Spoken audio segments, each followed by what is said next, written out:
Thank you.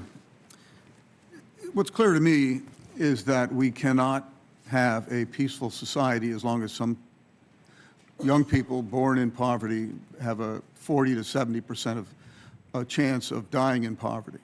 What is also clear to me is the last industrial revolution provided a lot of jobs.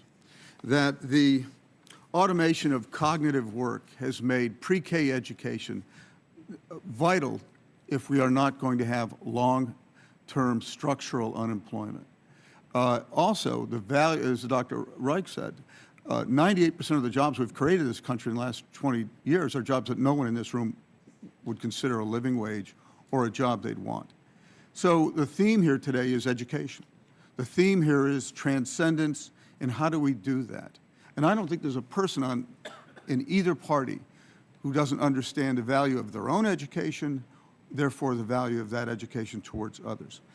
Is it the case that if we don't recognize the need, and Secretary Duncan has a bill out now, to provide quality pre-K, quality education with competitive opportunities between schools and between teachers, et cetera, that we can ever get away from the structural, and you'd have to agree that it is structural and becoming more so.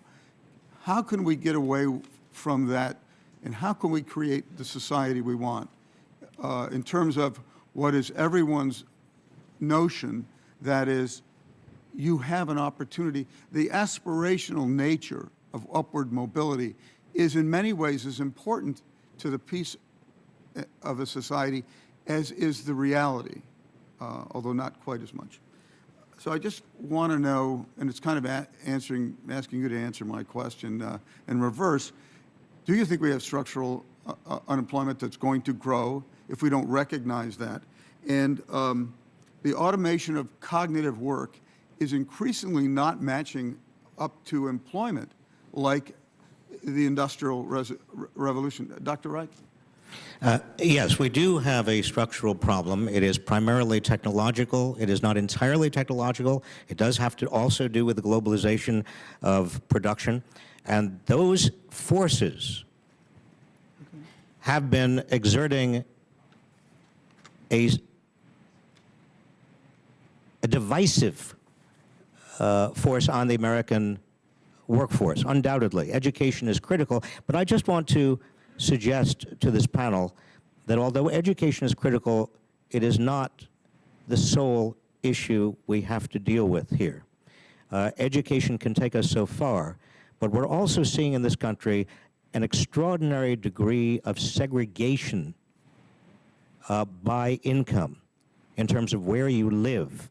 And that geographic segregation has in it problems not only of education, but public services, the failure of young people to see models of adults who are ascending into professions, the failure of many of our institutions to respond to what many lower middle class, what we used to call working class, and poor people in this country need.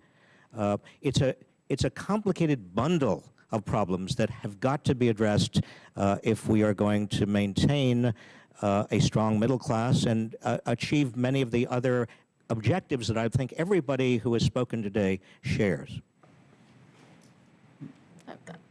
I agree with Secretary Rice completely on that. So I agree. I think the interesting thing is that if you do any poll, I think people still believe that, 40 to 50% people still believe that if you work hard, you get a good education, you can still, move up. It doesn't matter what the statistics say. And I think reinforcing that through better education, through higher job finding rates would be great for the economy. I agree with you entirely, Congressman, about the importance of pre-K. I think there are a lot of useful things that could be done for higher education, but the truth is that we have 50% dropout rates today. A lot of that is because people aren't prepared, and so I think. But doesn't that relate to? I mean, isn't that absolutely? I think one and the same. Yeah, I agree. I completely agree. So I think to the extent that we're focusing on marginally increasing getting people into college, but not reducing the dropout rate, be much more productive if we could have an impact at the beginning. On technology, I'm more bullish there. Technology does destroy jobs, but to the extent that it does, it reduces prices, which then it means other people can afford to spend more, and that creates other jobs. So I actually think that there's a risk of worrying too much about technology. Thank you. Okay, we have one last House member. The vote's been called.